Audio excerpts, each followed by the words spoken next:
Boa noite a todos. Hoje, 12 de agosto de 2020, estamos nós reunidos para estudarmos a obra Livro dos Médios. Hoje nós vamos dar continuidade ao item. Nós estudamos na semana passada, nós fizemos até o 62 e hoje nós vamos iniciar o item 63 do capítulo 2 de O Livro dos Médios, intitulado Manifestações Físicas, e especificamente nós estamos estudando as mesas girantes. O trabalho do professor Denizar, o trabalho das reuniões direcionada ainda às mesas girantes e naquele processo ainda daquela época, porque nós sabemos que as mesas girantes foi um modismo, muitos se reuniam nos salões para observarem, verem, brincarem até mesmo de certa forma com as mesas girantes. E nós sabemos que o professor Denizar foi convidado, mas chamou muito a atenção dele porque ele percebia que por detrás daquela mesa havia uma certa inteligência. Nós sabemos que mesa não tem cérebro. Então, daí iniciou todo essa pesquisa, essa observação em torno das mesas girantes. Esse foi o ponto primeiro de observação do professor Allan Kardec. Vale ressaltar sempre que o que ele colocou em O Livro dos Médios é contando verdadeiramente a história das mesas girantes e como é que eles realizavam, como era o trabalho, qual era a crença que eles tinham, as técnicas, aquilo que ele vai chamar de métodos. E ele está contando e depois colocando, de certa forma, a conclusão.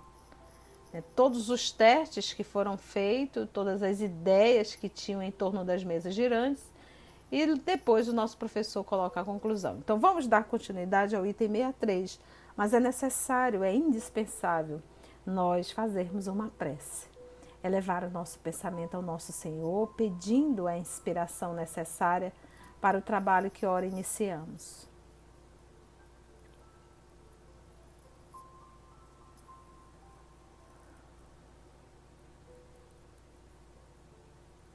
Divino amigo, amor querido,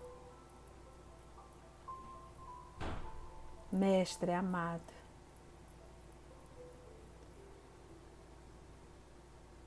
mais uma vez a nossa busca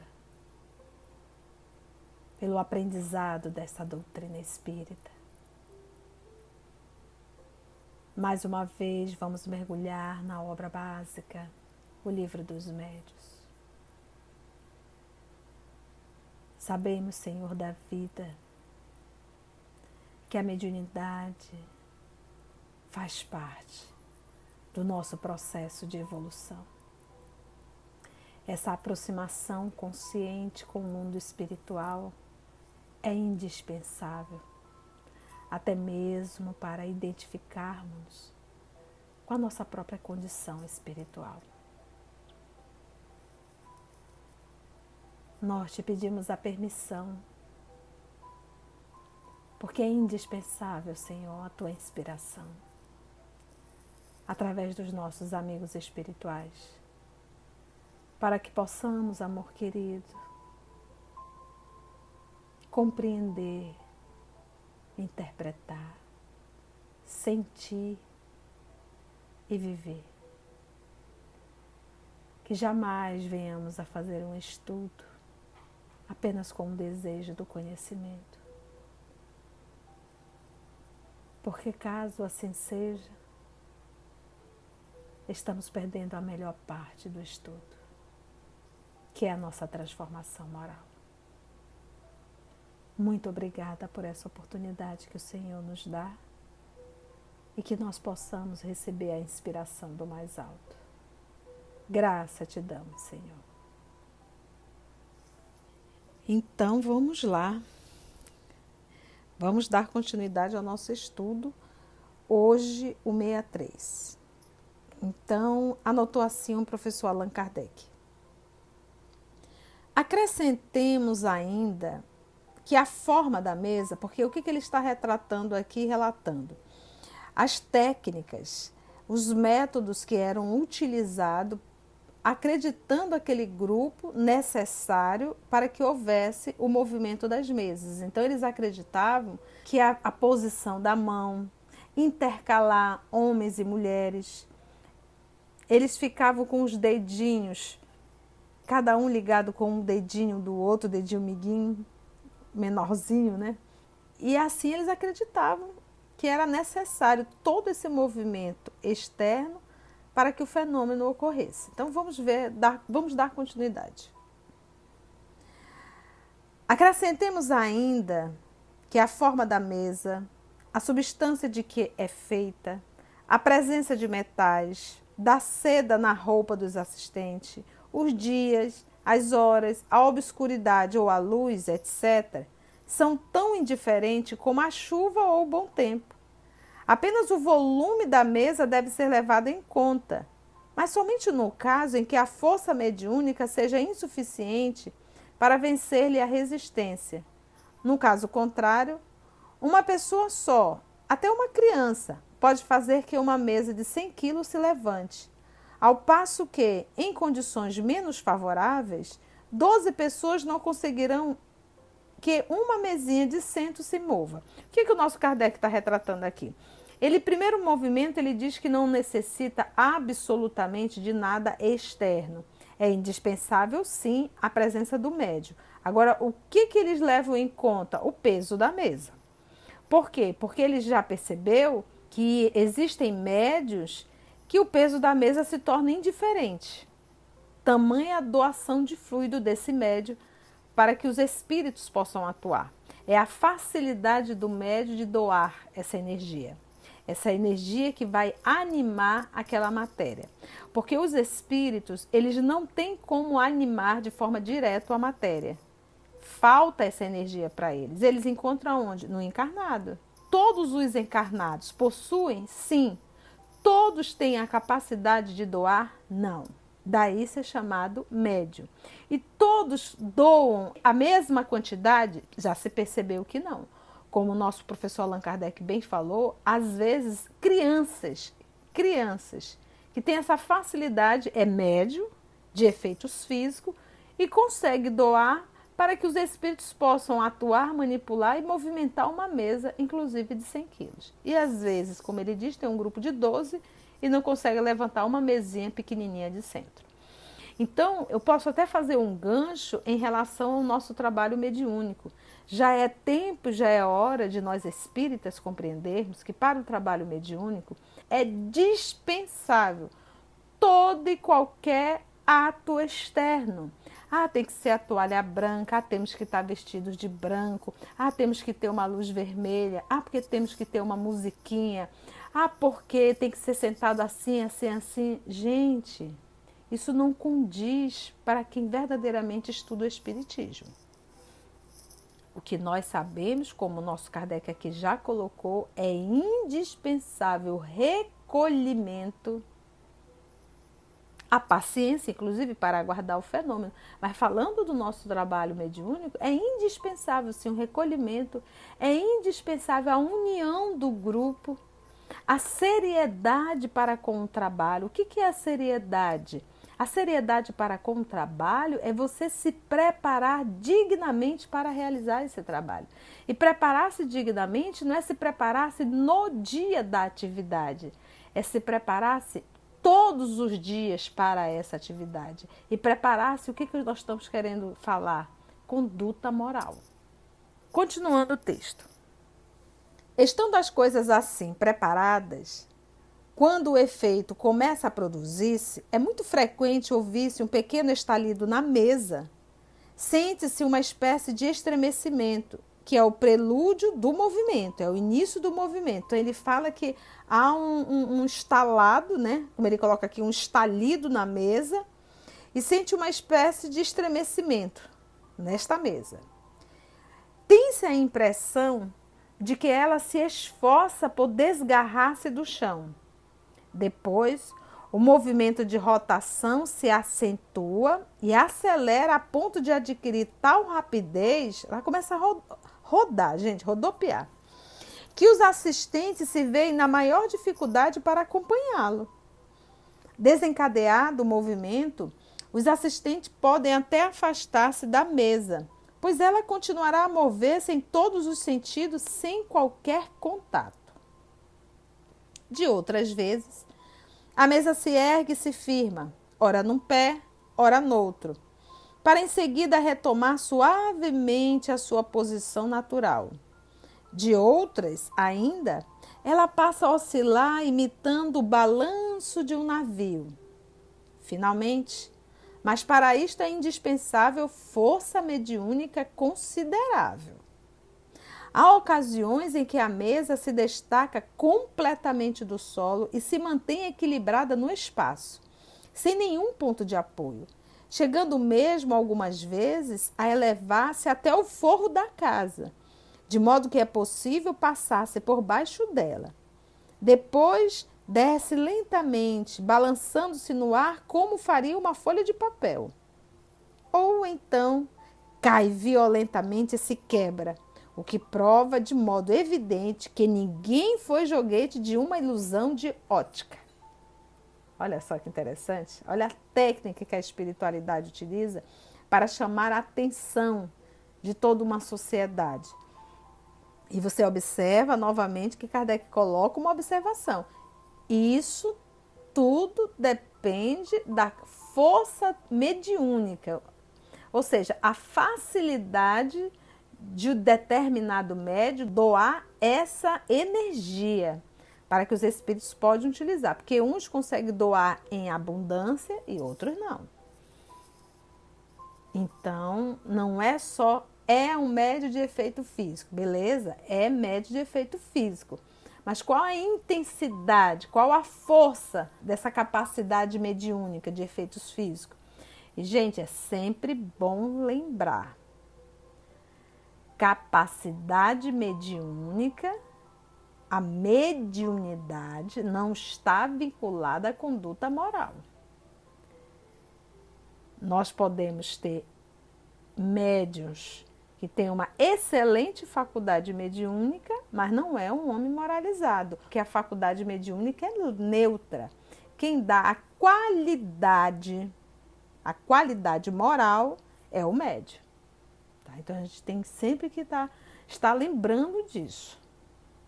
64. Outro fenômeno que se produz com frequência, de acordo com a natureza do médium, é o das pancadas vibradas na própria substância da madeira, sem que a mesa faça qualquer movimento. Essas pancadas, às vezes muito fracas, outras vezes muito fortes, também são ouvidas nos outros móveis do aposento, nas portas, nas paredes, no forro. Voltaremos brevemente a esta questão. Quando as pancadas se dão na mesa, produzem nela uma vibração muito apreciável por meio dos dedos, muito distinta, sobretudo quando se aplica o ouvido contra a mesa. Então, o que o nosso Allan Kardec nos fala aqui? Que além do som, pode-se perceber a vibração do som na madeira. Olha que interessante. Isso retratando e finalizando aí o capítulo 2, que retrata exatamente as mesas girantes, mas as manifestações físicas. Então, nós já sabemos que para que ocorra uma manifestação física, é indispensável a presença do médium. É ele que vai doar energia. Mas, tia, é necessário que o médium esteja dentro da sala? Não necessariamente. Não necessariamente. Na proximidade, próximo ao local. O outro ponto também que nós temos que lembrar é que é necessário um médium, é necessária a vontade do Espírito e, em primeiro lugar, a permissão de Deus. Sem a permissão de Deus, o fenômeno não vai ocorrer. Porque espírito com vontade de pegar a cadeira e dar na cabeça de muita gente, nós temos. E temos médium, inclusive. Mas não há permissão divina. Senão, gente, ia voar sapato para tudo que é lado. Então, há uma organização, mesmo tendo um médio de efeitos físicos. Então, qual é a lição que nós tiramos disso daí? Se está acontecendo efeitos físicos, é com a permissão de Deus. Logo devemos perguntar: qual a lição eu devo tirar daí? Vamos entrar no capítulo 3, manifestações inteligentes? Item 65. Nada certamente nos revela, nos fatos que acabamos de analisar, a intervenção de uma potência oculta. Esses efeitos poderiam explicar-se perfeitamente pela ação de uma corrente magnética ou elétrica, ou ainda pela de um fluido qualquer. Tal foi precisamente a primeira solução dada a tais fenômenos e que, com razão, podia passar por muito lógica. Sem dúvida, ela teria prevalecido se outros fatos não tivessem vindo demonstrar sua insuficiência. Esses fatos são as provas de inteligência que eles deram. Porque, olha, gente, o capítulo 3 vai falar das manifestações inteligentes. E ele está falando aqui desses fatos que nós acabamos de estudar, sobre as mesas girantes, e que ele diz assim: a intervenção de uma potência oculta. Beleza. Esses efeitos poderiam explicar-se perfeitamente pela ação de uma corrente magnética. Lembra que ele também estudou magnetismo, o professor Denis Arrivaio, e ele disse que poderia sim, poderia ser apenas uma ação de uma corrente magnética ou elétrica, né, como se falava na época, ou ainda pela de um fluido qualquer, mas dos encarnados, ou seja, poderia ser dispensável a crença de que seria de espíritos, e sim deles mesmos, daquele grupo que estava ali em torno da mesa. Mas aí vem a observação do professor. Tal foi, precisamente, a primeira solução dada a tais fenômenos e que, com razão, podia passar por muito lógica, porque essa foi a solução dada, que seria uma corrente magnética ou elétrica. Por isso que eles faziam aquele movimento de intercalar homem e mulher, eles faziam uma ligação entre os dedos de cada pessoa com cada um. Então, eles tinham toda uma crença, eles achavam que ali era uma corrente. E continua o professor: sem dúvida ela teria prevalecido se outros fatos não tivessem vindo demonstrar sua insuficiência. Esses fatos são as provas de inteligência que eles deram. Ora, como todo efeito inteligente há de ter uma causa inteligente, ficou evidenciado que, mesmo admitindo-se em tais casos a intervenção da eletricidade ou de outro fluido qualquer, outra causa se achava associada. Qual seria? Que inteligência era essa? Foi o que demonstrou a continuidade das nossas observações. Vamos para o item 66. Para uma manifestação ser inteligente, não é preciso que seja eloquente, espirituosa ou sábia. Basta que prove ser um ato livre e voluntário, exprimindo uma intenção ou correspondendo a um pensamento. Certamente, quando se vê uma ventoinha agitada pelo vento, todos sabem que apenas obedece a uma impulsão mecânica. Entretanto, se fossem reconhecidos nos seus movimentos sinais intencionais, se ela girasse para a direita ou para a esquerda, depressa ou devagar, conforme as ordens que essa ventoinha viesse a receber, né? Forçoso seria admitir-se que a ventoinha obedecia a uma inteligência. Nunca, porém, que ela fosse uma inteligente. Foi o que aconteceu com a mesa.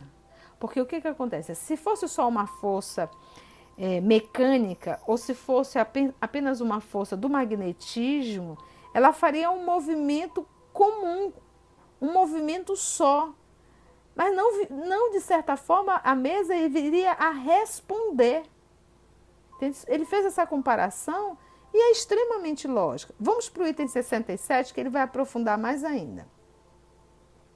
Sobre a influência de um ou de vários médios, vimos a mesa mover-se, levantar-se e dar pancadas.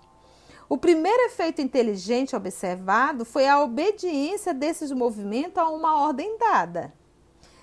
Ele dizia assim: mesa, eu vou lhe fazer uma pergunta. Se for sim, bata uma vez. Se for não, bata 2 vezes.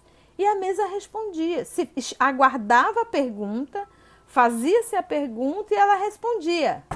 Ou era uma ação inteligente. Se estava respondendo, existia ali uma força inteligente. Assim é que, sem mudar de lugar, ela se erguia alternativamente sobre o pé que lhe era indicado. Depois, caindo, batia um número determinado de pancadas, respondendo a uma pergunta. De outras vezes, sem um contato de pessoa alguma, a mesa passeava sozinha pelo aposento, indo para a direita ou para a esquerda, para diante ou para trás, executando movimentos diversos, conforme as ordens que recebia dos assistentes. Desnecessário dizer que afastamos qualquer suposição de fraude e admitimos a perfeita lealdade das testemunhas, atestada pela honradez e pelo absoluto desinteresse de todas. Ou seja, ninguém cobrava para isso.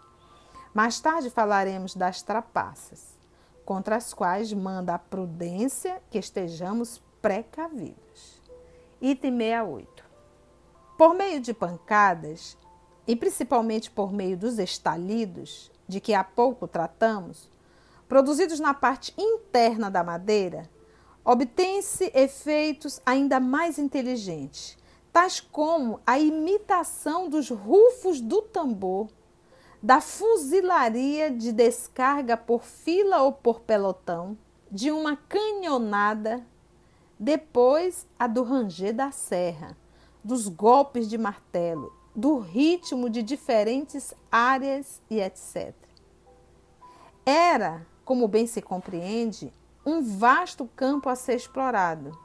Admitiu-se que, se naquilo havia uma inteligência oculta, ela seria capaz de responder a perguntas e de fato respondeu, por um sim, por um não, dando o número de pancadas que se convencionara para cada caso. Como essas respostas eram insignificantes demais, conceberam a ideia de fazer que a mesa indicasse as letras do alfabeto. Imagina, gente, desenhar as letras do alfabeto e a mesa, entre aspas, ia a cada letra apontando para poder formar a frase, de modo a compor palavras e frases. Item 69. Reproduzidos à vontade por milhares de pessoas em todos os países, esses fatos não podiam deixar dúvida quanto à natureza inteligente das manifestações.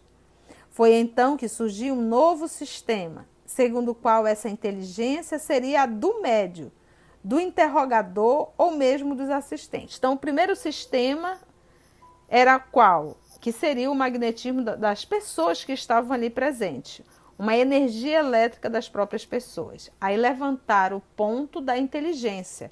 Esse magnetismo ele poderia mexer de uma forma mecânica, mas não responder de uma forma inteligente. Então, aí qual foi o novo sistema? Eles acreditavam que essa inteligência seria do médium ou do interrogador, ou mesmo dos assistentes, ou seja, de alguém que estivesse ali presente no momento do movimento da mesa. Então, que essa inteligência deveria ser das pessoas que estariam ali presentes. Vamos lá, vamos ver o desenvolvimento desse sistema. A dificuldade estava em explicar como semelhante inteligência podia refletir-se na mesa e se expressar por pancadas. Depois de se constatar que os golpes não eram dados pelo médium, deduziu-se que eram desferidos pelo pensamento. Ora, atribuir as pancadas ao pensamento era admitir um fenômeno ainda mais prodigioso do que todos os que até então haviam sido observados. Não tardou que a experiência demonstrasse a inadmissibilidade de tal opinião. De fato, as respostas se mostravam com muita frequência em oposição formal as ideias dos assistentes, fora do alcance intelectual do médium e dadas até mesmo em línguas que ele ignorava, ou fazendo referência a fatos que todos desconheciam. Os exemplos são tão numerosos que é quase impossível, aos que se ocupam com as manifestações espíritas, não os terem testemunhado algumas vezes. Citaremos apenas um, que nos foi relatado por uma testemunha ocular. Então, o professor Allan Kardec afirma que seria impossível esse segundo sistema, porque a mesa, vamos supor, se realmente fosse a inteligência do médium ou de algum dos assistentes, estaria limitado ao que eles conheciam. E as respostas vinham de uma forma que absolutamente nem os participantes e nem o médium saberiam responder. Então, vamos ver aqui esse exemplo que o Allan Kardec separou aqui para nós conhecermos. Está no item 70. Vamos lá. Em um navio da Marinha Imperial Francesa, estacionado nos mares da China, toda a tripulação, dos marinheiros ao Estado-Maior, se ocupava em fazer que as mesas falassem. Tiveram, então, a ideia de evocar o espírito de um tenente que pertencera à guarnição do mesmo navio e que havia morrido há 2 anos. O espírito veio e, depois de várias comunicações que encheram de espanto toda aquela gente, declarou o que se segue por meio de pancadas. Então, olha, por meio de pancadas ele foi respondendo. Peço-vos com insistência que mandeis pagar ao capitão a soma de, aí ele indicava a cifra, que lhe devo e que lamento não ter podido restituir-lhe antes da minha morte. Fecha aspas. Ninguém conhecia o fato. O próprio capitão esquecera esse débito, que aliás era mínimo, mas, verificando nas suas contas, encontrou o registro da dívida do tenente, cuja importância era exatamente igual à que fora indicada pelo espírito. Olha que interessante, gente, olha que maravilha isso. Perguntamos, do pensamento de quem essa indicação podia ser o reflexo? Então Kardec, né, pegou esse exemplo bem simples e foi contra o sistema. Então, reflexo do pensamento de quem? Se absolutamente ali ninguém sabia dessa dívida. Foi mais uma forma Kardec refutando e indo contra esse sistema. Vamos aqui para o 71. A arte de obter comunicações pelo processo das pancadas alfabéticas foi sendo aperfeiçoada. Mas o meio era sempre muito demorado. Mesmo assim, porque imagina, pelo processo das pancadas alfabéticas, imagina, D. Se fosse o M, gente, era muito demorado, né? Então, o que eles fizeram? Obtiveram-se, então, olha só, era sempre muito demorado. Mesmo assim, obtiveram-se algumas comunicações de certa extensão, bem como interessantes revelações sobre o mundo dos espíritos. Outros meios foram indicados pelos espíritos, outros meios. E a ele se deve o método das comunicações escritas. Olha lá, gente, não foi nem encarnados que tiveram essa ideia. As primeiras comunicações desse gênero foram obtidas depois que se adaptou um lápis ao pé de uma mesinha leve. O povo acreditava que era necessária a mesa, né? Colocada sobre uma folha de papel. Posta em movimento pela influência de um médium, a mesa começou a traçar letras e em seguida palavras e frases. Esse processo foi sendo simplificado continuamente pelo emprego de mesinhas do tamanho da mão. Faziam mesas bem pequenininhas. Olha, a tolerância, a paciência divina, né? A paciência da espiritualidade em deixar aquele grupo realizar as descobertas, ensinando aí pacientemente a alfabetização da espiritualidade, a alfabetização da comunicação com o mundo espiritual. Isso é lindo. Mas vamos ver mais. Esse processo foi sendo simplificado, então, continuamente pelo emprego de mesinhas do tamanho da mão, feitas especialmente para isso. A seguir, passou-se a utilizar cestas, caixas de papelão e, finalmente, simples pranchetas. A escrita era tão fluente, tão rápida e tão fácil como a obtida com a mão. Porque se a criatura, naquela época em que estava ainda tomando forma, a comunicabilidade e outra, a existência dos espíritos, se já iniciasse com a psicografia, com o médium, ninguém ia acreditar que isso seria uma ação extracorpórea. Iriam dizer sim que era o próprio médium que estava escrevendo. Então foi necessário primeiro comprovar a existência extracorpórea. Vamos lá. Mais tarde, porém, reconheceu-se que todos aqueles objetos não passavam, afinal, de meros apêndices, de verdadeiras lapiseiras, perfeitamente dispensáveis, bastando ao médio segurar o lápis com a sua própria mão.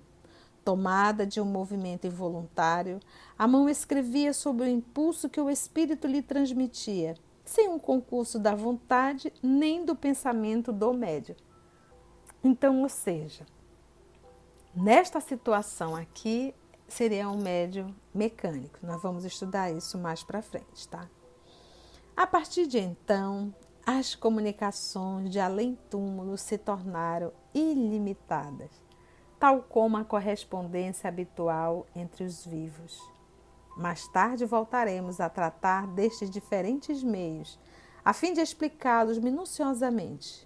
Por ora, limitamo-nos a esboçá-los, para mostrar a evolução dos fatos que levaram os observadores a reconhecer, nesses fenômenos, a intervenção de inteligências ocultas, ou seja, dos espíritos. E assim, nós finalizamos o capítulo 3, que retratava as mesas girantes e todo esse processo de evolução até chegar ao ponto da escrita, da psicografia, que é a ação do próprio médium, já segurando direto a caneta, sem mais a necessidade desses objetos. Agradecemos mais uma vez à espiritualidade amiga, a Jesus, nosso amor, e que nós possamos estarmos juntos novamente na próxima semana para darmos continuidade ao nosso estudo da obra O Livro dos Médiuns. Receba um grande abraço dessa tia e até o nosso próximo estudo. Que Jesus assim nos abençoe.